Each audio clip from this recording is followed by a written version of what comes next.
one. How do we do it? You have to plug it in under the desk. Good evening and welcome everybody. So yeah, things are a little bit up. Whoa, light in the face. The light's on. Whoa, it looks shiny. Right, so here we Stella. are. Shall we start again? Shall we just kind of Good evening and welcome to the show, everybody. As you can see, it is not Deb and Beck this evening. It is Deb and Lou, because unfortunately Beck is really, really poorly. Yeah, bless her. Yes, bless her. Now, the good news is we don't think it's the virus, you know, the dreaded virus. It's not that. She's got a stomach bug and she's being pretty poorly right now. So Lou has valiantly agreed to step in. I don't know what I'm stepping into. So She doesn't. She has no idea. And let me warn you, you don't know what you're stepping into. Now Lou has hijacked the show. Lou has no filters and anything could happen. So hold on to your seats for the next hour because we've got a great show coming up for you. So first of all, obviously, it just feels a little bit like the world has gone crazy. So we kind of just want to have a little bit of a fun show. We might be diving into some fairly serious matters, but we would like to, as always, to kind of keep the show lighthearted and fun, because I think in difficult times, it's always good for us to have a laugh. And I'm sure Lou is going to do a few things during the show that are no probably pressure. Lou is a bit of a joker, so I'm deadly serious. Oh yeah, sorry. Lou is deadly serious. So before we dive right in, Beck and I have been busy doing a video series about how do I thrive, and obviously with everything that's happening, this video series might be incredibly useful to some people. So if there is anyone that you know that would like to receive those videos, there's two ways that they can do that. They can subscribe to this YouTube channel and hit the bell so they are notified when we upload these videos, or they can subscribe to our newsletter on our website, which is daretobeyou.co.uk. And obviously, if you know of anyone who might need a bit of a boost and a bit of a help and a bit of our comedy, and you know, we're always laughing, we're always having a lot of fun, and I don't think there's any reason to stop having fun just because of, you know, stuff that's going on. So if you know anyone who you think might benefit from receiving this video series, do tell them about it and do tell them how they can get it, because some of the subjects that we've been talking about are domestic abuse, we've been talking about mental health, we've been talking about physical health. I can't remember. I'm trying to think what the other topics were. I watched them the other day. No, I forgot. You can't remember. So, but there's some great topics on there, and we are going to add in some videos around the stuff that has, you know, exploded in the last few days. So we're going to be talking about that as well. And they're totally free if you sign up to the either our YouTube channel or our newsletter. So you will just get them completely free. So if you think you have anyone that might benefit from them, or you would like to watch them, brilliant. We would love you to do that. And as always, we really, really, really love hearing from you. You know, if you're watching this show tonight, one of the things that every week on this show is we answer a question that someone has asked, and our topics always come from things that people have said they want us to talk about. So if you have got a topic you want us to cover, or you've got a question you'd like us to answer, we won't mention any names. We won't say that it's you. But if something is bothering you, if something is coming to you, you can bet that it is somebody else as well. So, you know, if there's anything you would like us to talk about, then please do be in touch. There's plenty of ways you can find us. We're all over Facebook. We're here on YouTube. You can find our website, daretobeyou.co.uk, and drop us a message. So please feel free to get in touch. And the other thing off the back of our video series, what we are, the latest thing that Beck and I are doing is relationship school. Because the places where we really, really struggled and fell over, and these relationships, they're not always the easiest things to master, are they, Lou? Nah, not for you two. Effortless for me. Effortless. Seamless for Lou. We struggled in relationships, and we know, I mean, I think at the moment with things that are going on, I saw a post on Facebook that was kind of saying that there's a lot of services being put out there for people who might find themselves in a place of domestic abuse and that kind of thing, because of the fact that we are being shut up in our houses. And it is, I can see a time when the lockdown that is possibly coming, or the isolation and everything that's going on, it potentially it could put a lot of strain on a lot of relationships. So I think Relationship School is coming at the perfect time. And Beck and I are going to, because we're taking everything online because of having to shut down face-to-face events, we're going to be putting even more into Relationship School. And we were doing some special only for people on our mailing list, but we're upping those special offers now, so anyone can get access to Relationship School for £150, and it's going to be an amazing program. And if you're watching this and you really feel that you would like to be a part of that but you can't afford that, please do be in touch. We are a business, so we do need to continue to bring in some money during these times. For toilet rolls, absolutely. I told you, Lou, I'd have you laughing.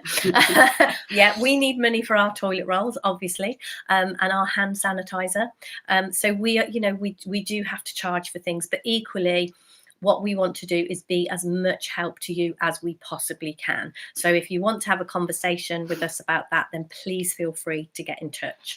And the other thing, obviously, because we are at home a lot now, we are happy to speak to people online if you want to reach out to us if you are struggling or suffering.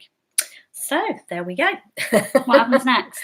Well, what happens next is we talk about what we've been during this week, what we have been living, what we've been learning, and what we've been loving. So this week, I'm sure for everybody, has been an incredibly interesting week, hasn't it? There's unprecedented things happening around us in the world. And one of the things that really stood out to me during this week was actually our the daily inspirations that we send out. When we did our weekly inspiration, which goes out on our Facebook page, so if anyone wants to see the video of that, it is also on our YouTube channel as well. So Beck and I do, I think I put it on the YouTube channel anyway, maybe I haven't. It's definitely on our Facebook page, but Beck and I choose one of the daily inspirations every week that we send out from our newsletter and read one out. And the one that Beck read out this week was all about how love destroys everything but itself. Love conquers all, basically. And that really impacted me this week. And then what I noticed was, what I saw again for myself was that when I get upset and if I get annoyed with other people or I get upset in any way, that upset isn't telling me about anything that's out in the world. It's telling me about my consciousness in that moment. It's giving me information about where I am.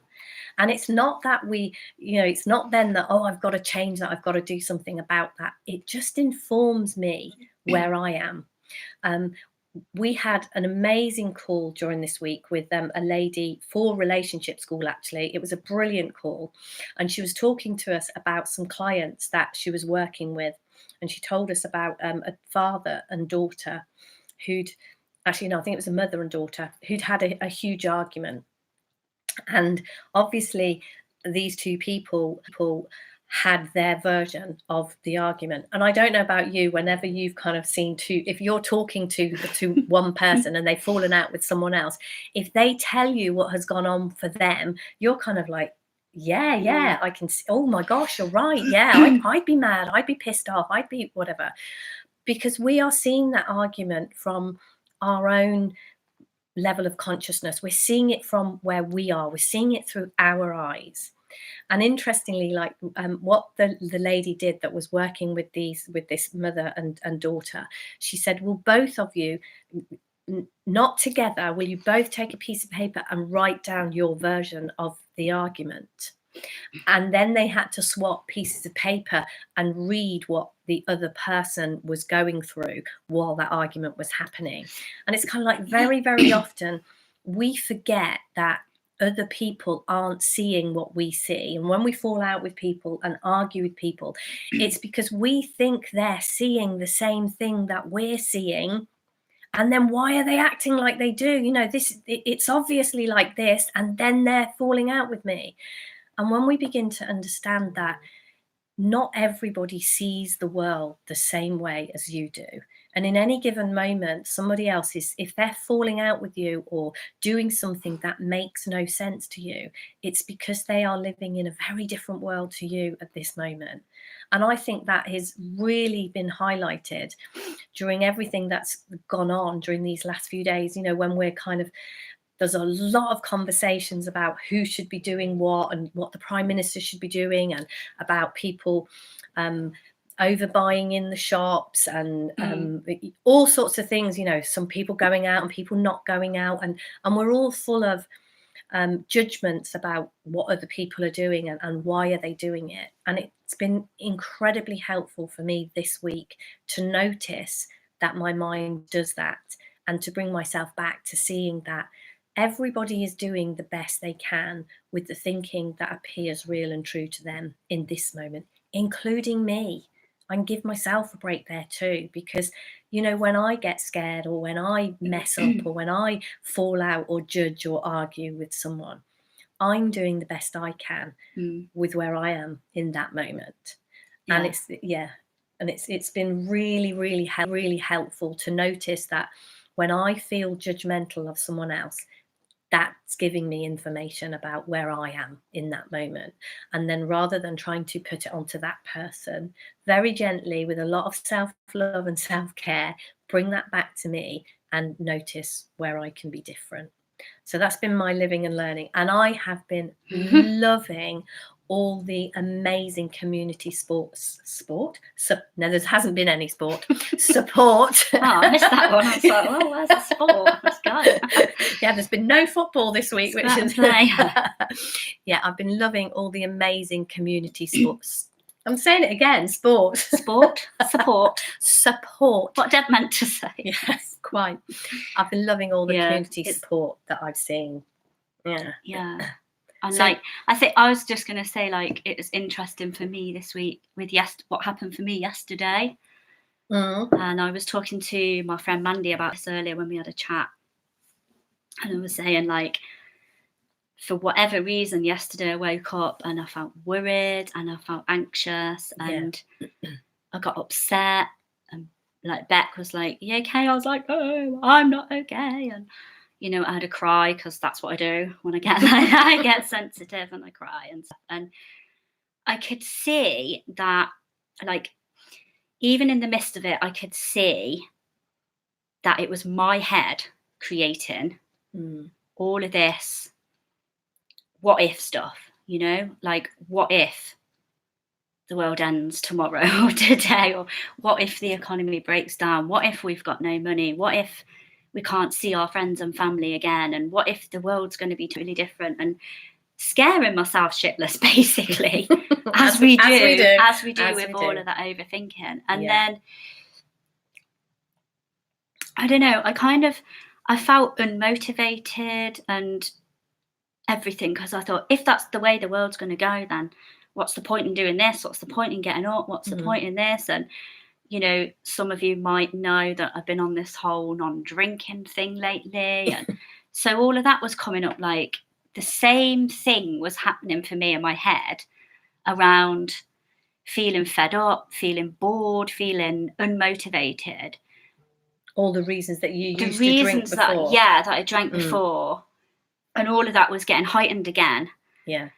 And there was part of me that was taking it seriously. Like, in that moment, I was caught in it and I didn't know any different. And having chats with you and Beck and stuff really helped me ground myself back to seeing it for what it was. Yeah. And for realising that if we bring ourselves back to this moment, that we're perfectly okay. And even having all those anxious thoughts and all that anxious thinking, you know, I could feel it in my tummy. I felt unsettled is the way I'd describe it. I just felt unease and unsettled and all this stuff. But I know, like, the learning for me around that is it's okay for all that to be there, and it doesn't affect who I am underneath that. It doesn't affect that spark that we talk about that we've all got. And it's like, it's really interesting then to wake up today and feel, I'd say I feel calm, I feel at peace. I feel excited about what could happen with the world, which is weird, but you know. Is it though? I don't know. And you know, I was listening to a video of Amy Johnson yesterday, and she was saying like, what if? And if we're questioning what if, why is it always, oh, what if this? And there's a bad outcome or story that we create kind of within our minds. What if this happens? What if that happens? And she was saying, what if it's amazing? You know, what if it's exciting? What if the world changes in a great way because of this? Exactly. And it's fine that I had all that anxiety yesterday, because that's going to happen whether all this stuff is going on in the world or not. That showed me that the world is the same today, but my feelings have changed today. My anxiety stopped, my overthinking, my worrying, and that again shows it's nothing to do with what's going on out there. And everything to do with what's going on. Yes, exactly. So I don't know, that was kind of a lesson for me this week. And I don't know, I think that come back to balance with it for ourselves and come from that place of love rather than fear. And when we're fearful about what's going to happen, we spread that energy around, don't we? Whereas if we're loving it, and if we're seeing it as perfection, then we're going to be spreading that. And I'd say that love is more powerful than fear. Definitely, yeah. Love is definitely more powerful than fear. And I think when we kind of move into a place of love for ourselves and spread that, I mean, it feels like we create fear, and love is who we are. Love is the raw material from what we're all made from. And so when we just kind of relax down, that's what we fall back into, love. When we get out of our crazy thinking, love is what is there. But we kind of create crazy thinking and fear. But it's all made, if love is like plasticine, it's all kind of made from that. Like the energy of love that we are creates all that. And I think that's what I kind of heard in that when Beck was sharing the weekly inspiration. And she kind of said, love destroys everything but itself. And it is like, love is like plasticine, and it creates all this stuff. But then if you squish it all that is left again is love.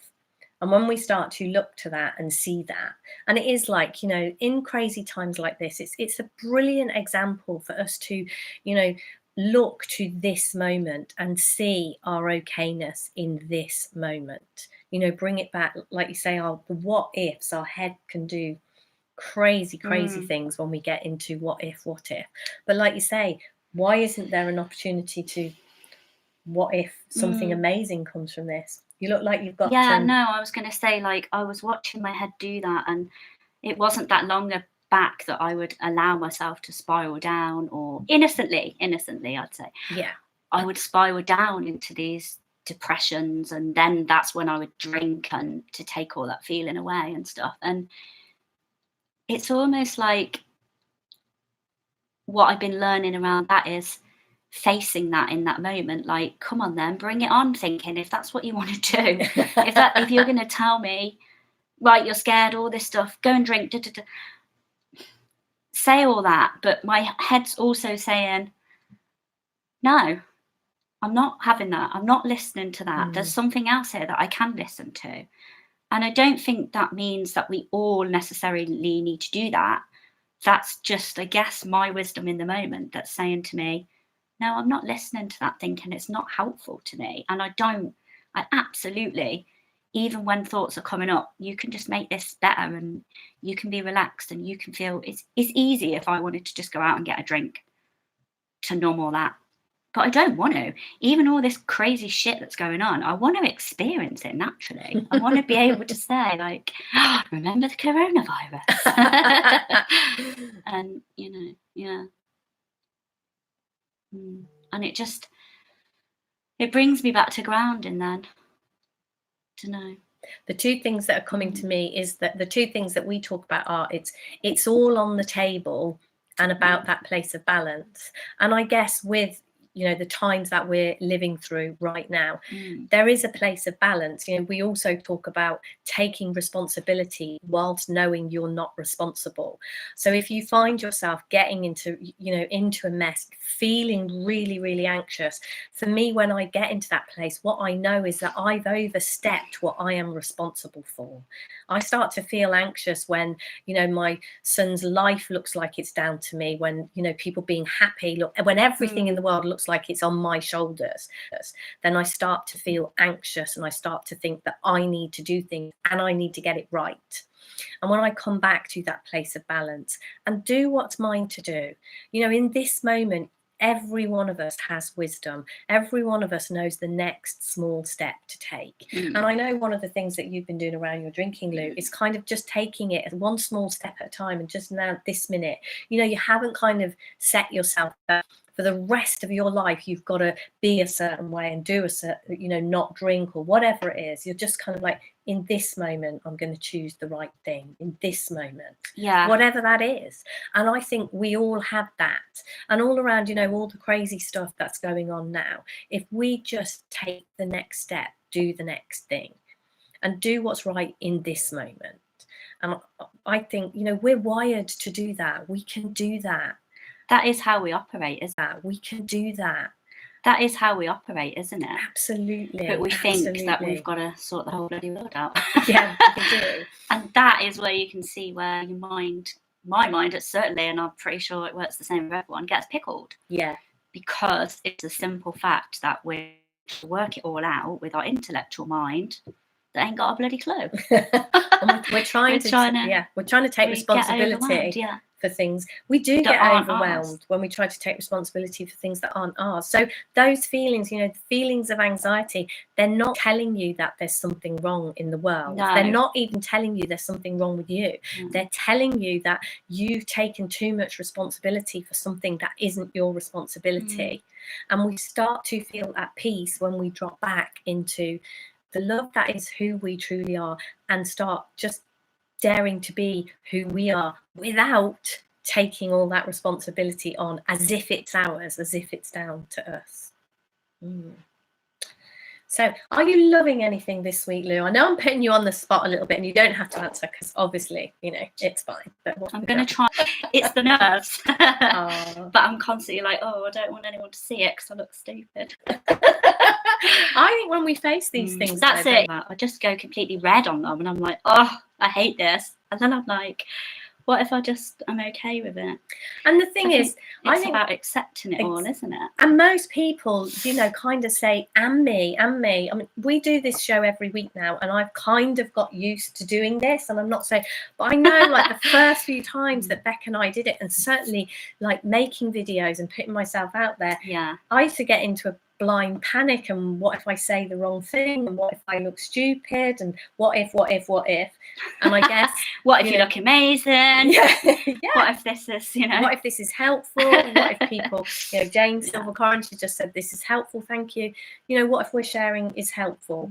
Because I think we all have moments of panic, moments of anxiety, moments of feeling like that. And I think when we reject that feeling and think we shouldn't feel like that, and try not to, that's what makes it worse. But when we just say, hey, this is how I am in this moment, we see the smoke and mirrors, and then it's not so bad. You're right. You're okay.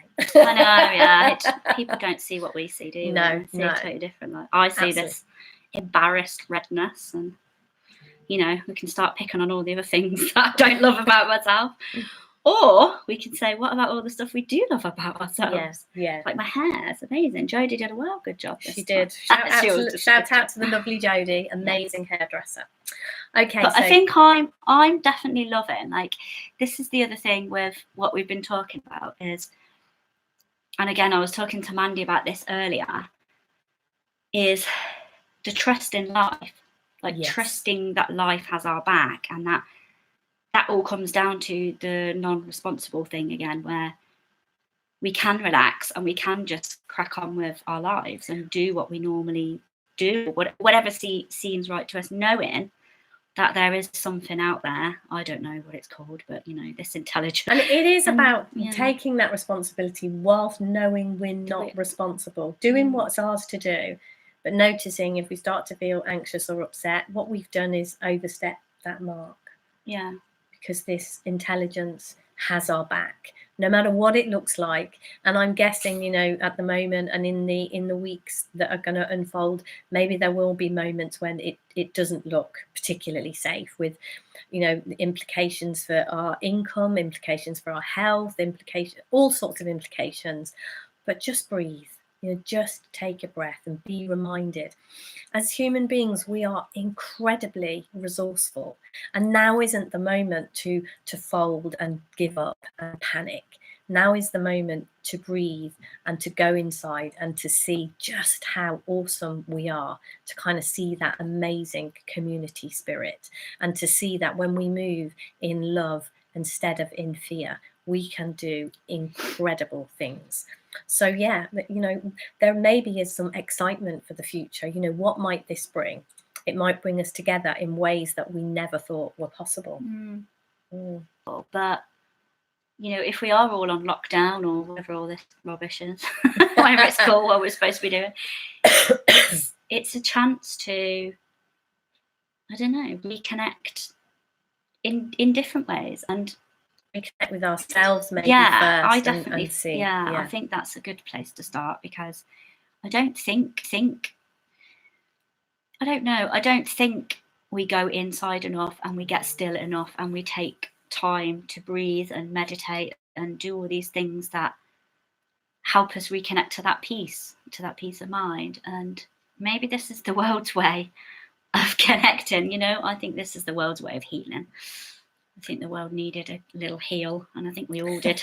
A little heal. A little heal. Got little heals. Yeah. No, I think that's fantastic. And I think that leads on beautifully, which was, how do I stop blaming myself when I feel down?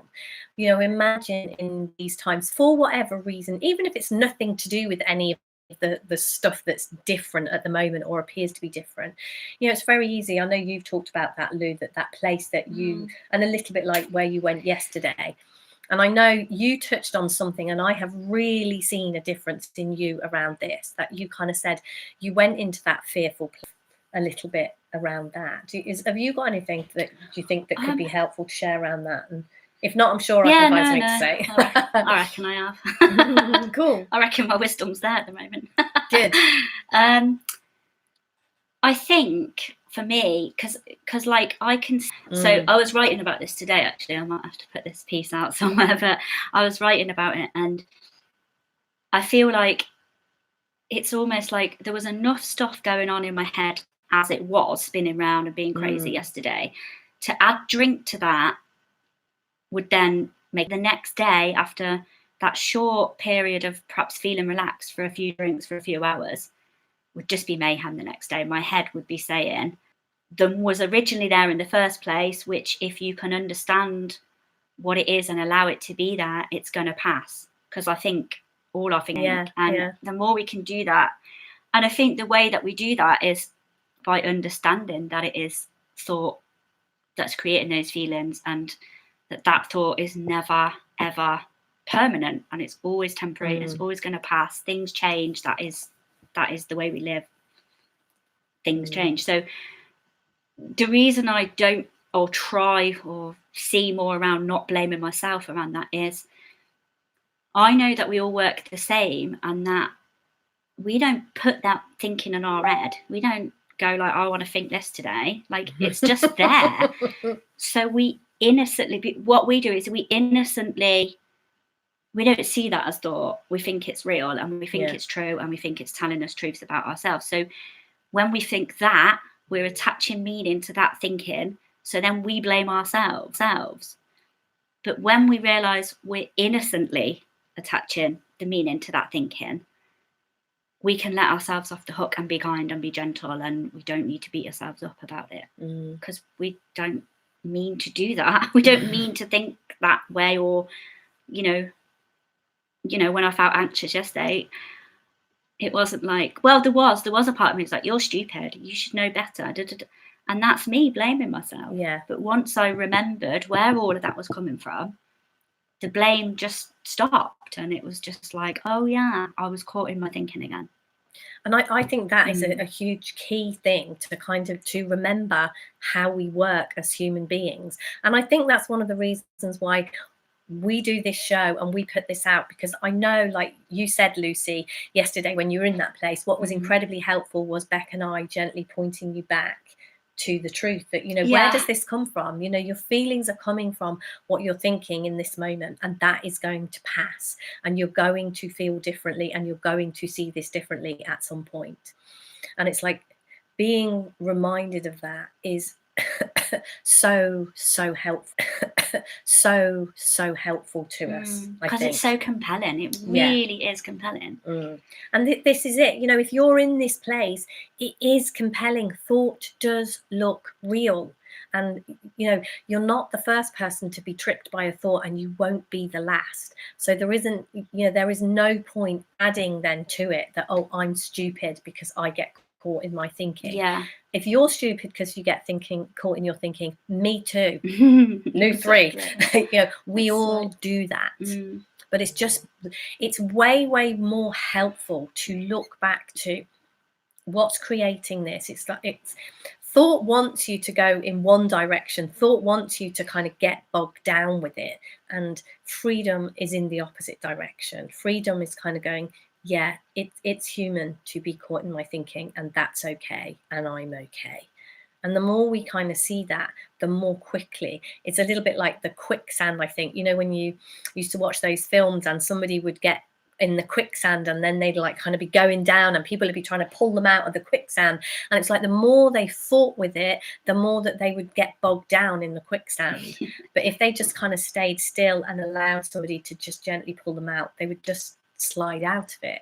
And I think that's the same with our thinking. The more we wrestle with it and try and change it and try and make it different and try and blame ourselves covered in this mucky shitty thinking, whereas if we just kind of stay still, just go still and look inside and look to the love that we are inside, somehow that horrible shiny sticky thinking you're going see-through. I don't like that thinking. I think as well, the other thing, like we always talk about a lot, is the exploring and the invitation to explore. Got the other word. Get curious. That's it. Yeah.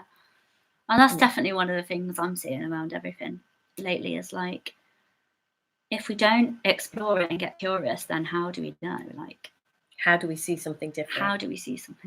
Yeah. And I think the whole, if we, instead of going to blame and beating ourselves up and wishing something was different and being angry with ourselves that something isn't different, if we do kind of get curious about it, if we are prepared to explore and kind of just ask the questions, is there something different I can do here? Instead of, why didn't I see this differently? I'm stupid. What about, well, what if there is something different I can see here? It's asking a different question of ourselves, because that kind of pulls us out of the mire of our thinking.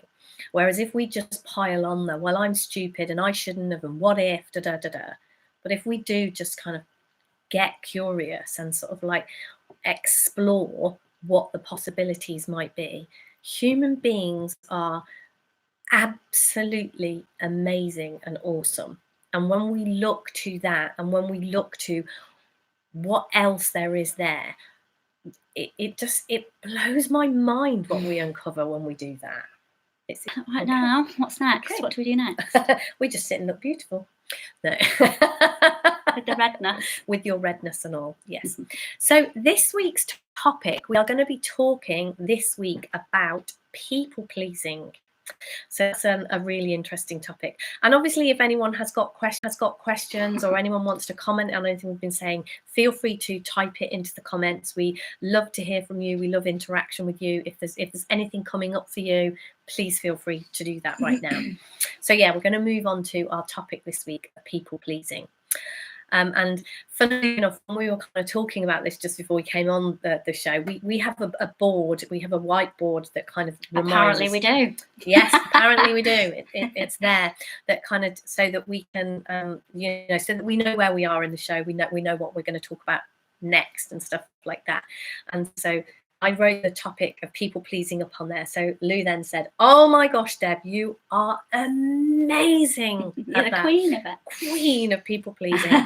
And yeah, so this was, to me, this was the thing that completely and utterly screwed my life up.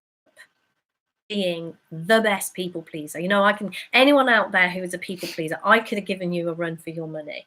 You know, I had t-shirt. Had doormat tattooed on my back. You know, it was, so yeah, people pleasing. And what I have seen around people pleasing is that the reason that I did it was because of how insecure I was, and because, without realizing it, again, this goes back to what you were talking about earlier, Lou, innocently, you know, I had the thought that I wasn't good enough, and I innocently believed that thought.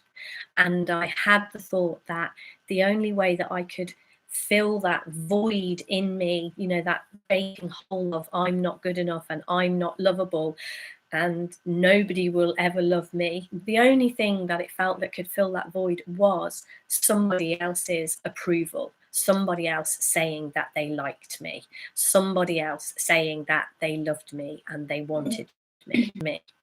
And so I would literally do anything so that people would approve of me. And it first of all started off just in like love relationships, and it then sort of, it kind of oozed into everywhere in my life. I just kind of I just wanted approval, because no matter how much approval anyone gave me, it might make me feel better just for a minute or two, or, you know, sometimes that night or that day or something.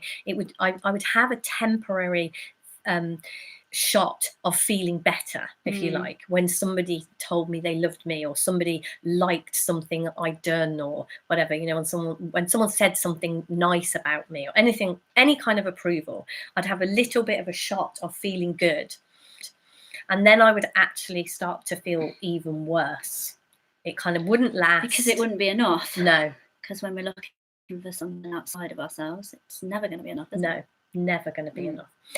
And again, it's kind of seeing that that's how our head tricks us, isn't it? Our head tells the story that if enough people love you and approve of you, you will feel good all the time. And trust me, with even it don't work. 8 billion people, or whatever, how many people are on this planet, if every single one of them loved you and approved of you, it wouldn't be enough. It's not how this works. And so kind of seeing that people pleasing for those reasons in that way is it's a bottomless pit that sucks you down it and sucks all the goodness out of you and leaves you like a dried up prune.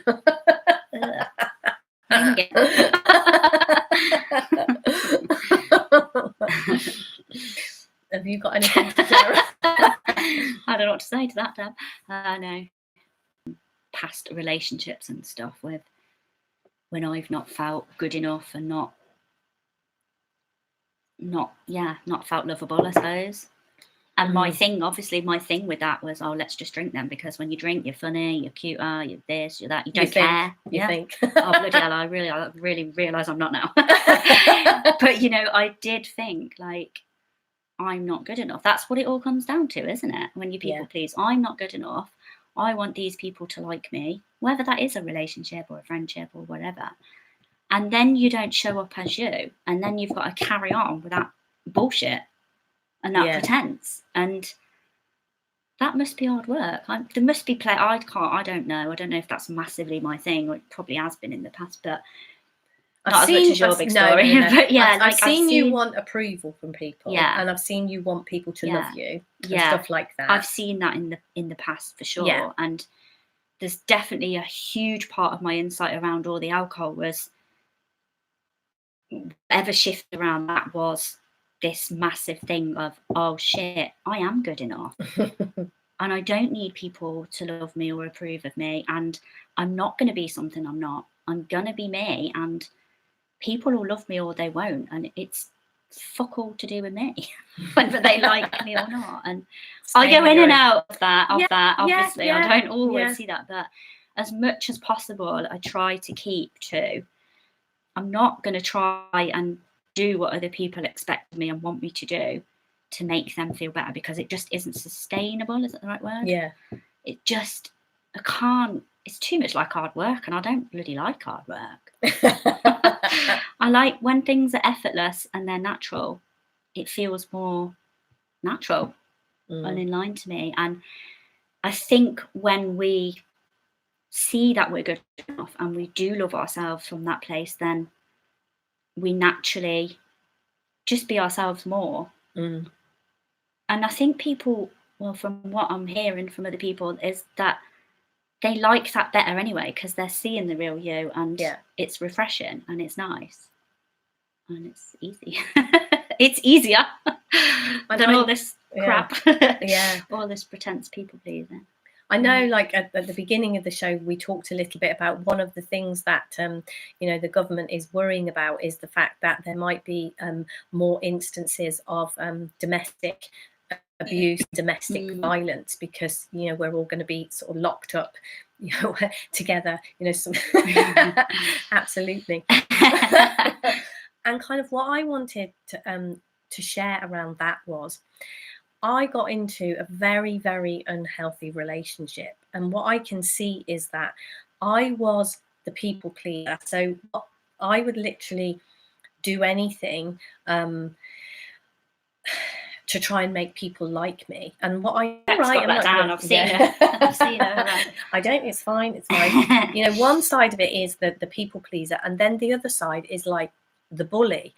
But somebody who is a bully is doing exactly the same thing, but just in a different way. They are feeling insecure and feeling like they need to be loved.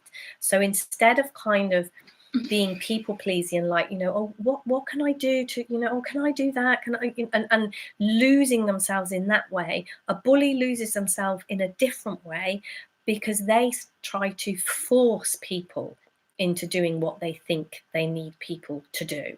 So it's two ends of a spectrum when those kinds of things happen. And the brilliant thing about it is it only takes one person in any relationship whatsoever to see something different, and the dynamic has to change. Relationships are always only you. And however much you're watching this and kind of thinking, well, do you know what? Let me tell you this, and here, this is about another person. Relationships are always about you. And as I was talking earlier, and I said, everything that we do tells us about where we are. So when I was a people pleaser, that was telling me about me. And it used to really look to me as if it was telling me about all these other people. These other people were really, really mean to me, and I had to act in this way because they did these kinds of things and they did this. And what I see more and more and more is that I stay in my business, but from a nice and a kind and considerate way. If I stay in my business and get to know me and realize, like Lou said, that I am already whole and complete, I have no need to people please. Why would I people please if I am already the love that I am seeking? So for me, the minute I get, if I ever get into a situation, which I do sometimes, sometimes I feel like I'm responsible for my children who are grown up. Sometimes if something's going on with them, I think, oh, this is my responsibility. I need to sort this out. So I need to have this one of them do this and this one of them do that. And it feels, if we go back to knowing myself and knowing what my feelings are telling me, I get stressy when I get like that. My shoulders start to ache. I've taken responsibility in a way that I'm not responsible for. And as I start to notice that, I come back to me. I come back to knowing who I am, to knowing that I am already love. I am already everything I am trying to get by fixing my children. And it kind of brings me back. And when I come back to that place, I just realize that there is no need to people please. So I think if people started to look in this direction and understand a little bit more of the truth of who they are, those kinds of threats in those relationships would diminish. They couldn't help but diminish, because when we show up differently, I mean, I've watched you see this through the not drinking and how much you've changed. You're like a different person to what you were, and you've shown up differently, so everything has been different. Every relationship I'm in is different, you know. All my friendships and everything, it's just, they're just different. And I think, like what you're saying with that thingy, this side and this side, then it's the whole, well, you can either look at it as like, there's a couple of ways I see it. As like, one, like you said, there's just one person that needs to change. So if I change, which I have done a lot, I'm going to come here, which is more to that place of balance. Going to be equal, like more an equal place, if you like, in whatever relationship that's in. And then that other person, if I was in an abusive relationship, let's say, that other person can't go past there because they just physically can't. I don't know how to explain it. I'm not doing this very well. But if you're over here, they can come up here. If you've moved places, they can't get there. So it's gonna change, like you said,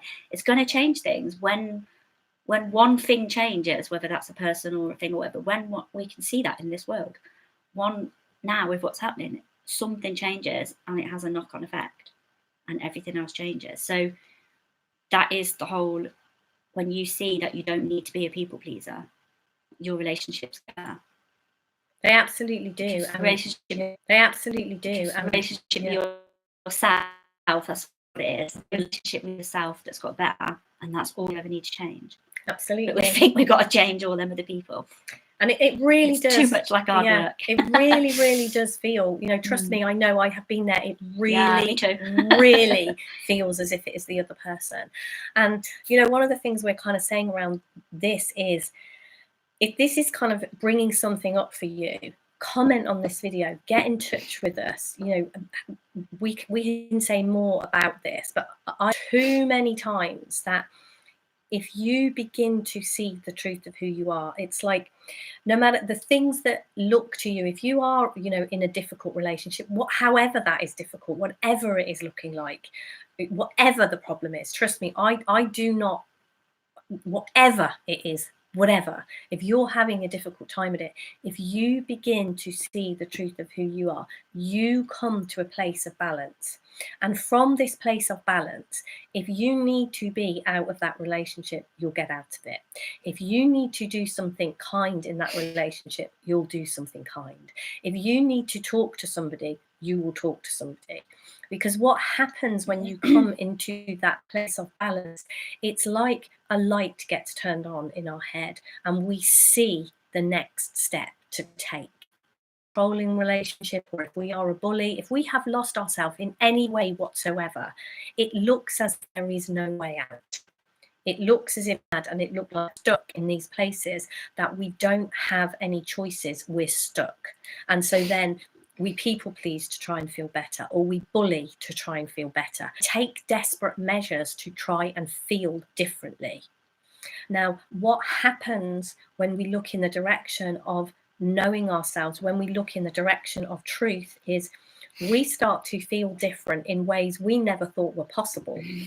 And Lou is an absolute testament for this. Lou was looking for that good feeling in the bottom of a bottle, and she realized that that's not where it is. It wasn't there, so I had the next bottle. Yeah, and the next just in case it was there. And it was no different when I was people pleasing. I would be looking for the good feeling in that person approving of me. And if they didn't approve of me, or if they did, I would need more approval the next day. Or, you know, like you would take the next drink or the next bottle, I would be the next person, or that person again the next day or the next moment. And it's not there. That is not where the answer is. And if we begin to look to ourselves, if we take some time to bring this gently back to ourselves, then you could be amazed what you see. You'd be mind blown with what is there.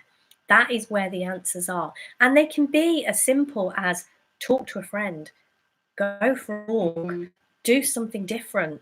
But what can happen? It doesn't have to be this huge, great thing. It can be, I've had conversations with people and it's been, been in the middle of an argument and it's just been, I don't need to argue anymore. I don't need my point to be known.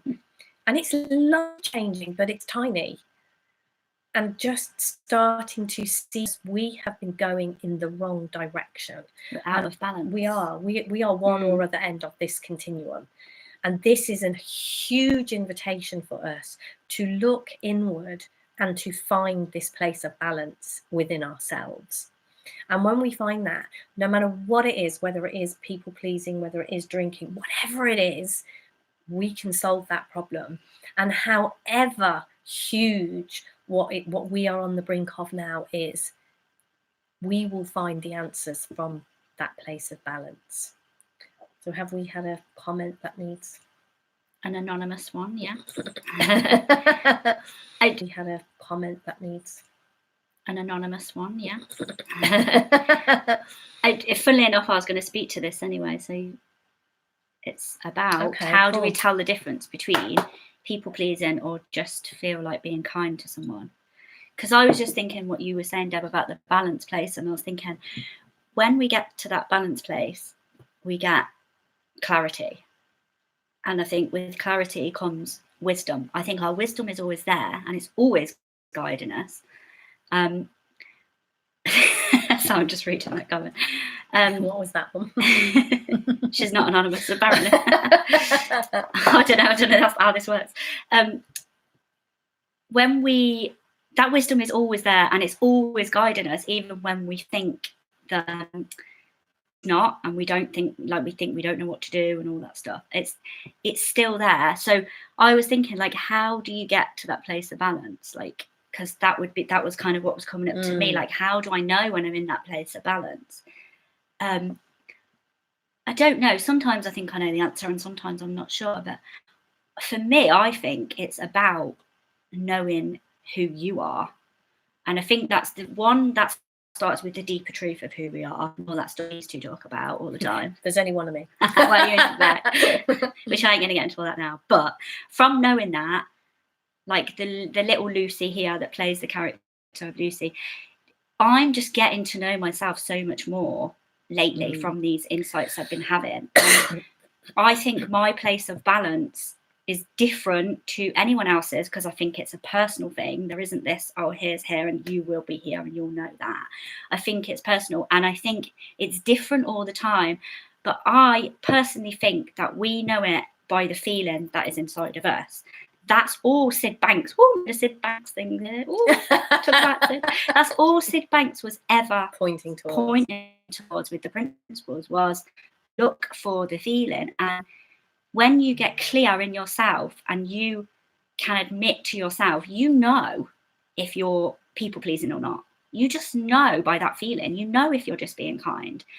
And I just think the more we get to know ourselves as much as possible, you know that. And then you start doing it in a genuine way where you are being kind rather than people pleasing. Yeah. Sometimes I think in the moment we can be genuinely kind.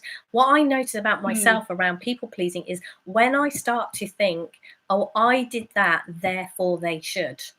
And in the moment, you know, I might do something from a genuinely kind place, and then my mind might start to say, you know, oh, you just did this for Lucy, so Lucy should be blah, blah, blah, blah, blah, and telling me, you know, Lucy should like you more, or Lucy should do this for you because you did that for her. And I notice that my mind can do that.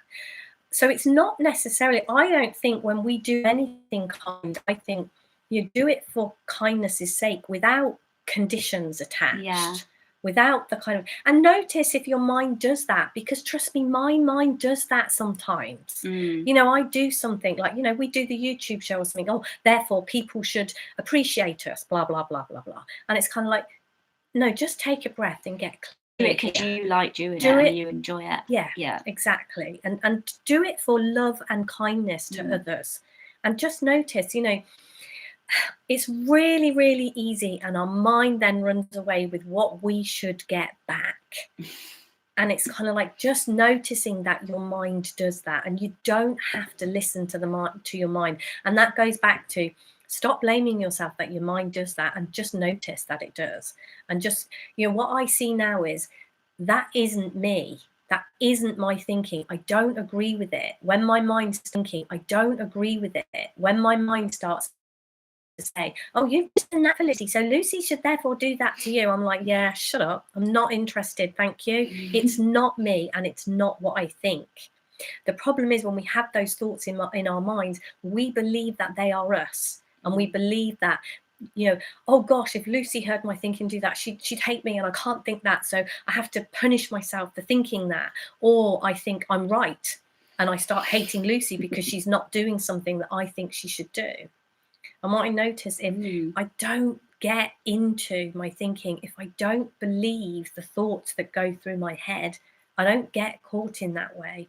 And so when I act in a kind way, I'm just being kind.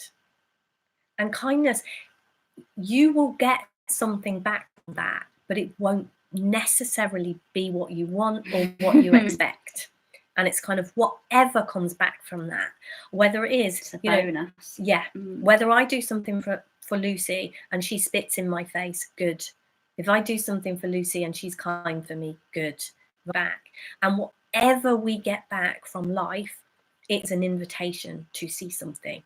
And so long as we stay curious and just keep looking, you know, what else can I see here? What's in this invitation? As I said, it's mind-blowing what you start to see. But that's all we have to do, isn't it? Yeah. We think there's so much more to do, but it is just the getting curious and the noticing and the awareness of what's going on. Noticing, getting curious, but this comes back to step up and take responsibility whilst knowing you are not responsible. Yeah, that happened. Because the minute you start blaming yourself, or you start berating yourself, or you start thinking you haven't got something, or you're not good enough, or you're not doing it right, you moved into taking responsibility, you know, actually thinking you're responsible. And it's kind of like, back off. No, you know, just show up. And I absolutely watched Lucy do this with her drinking.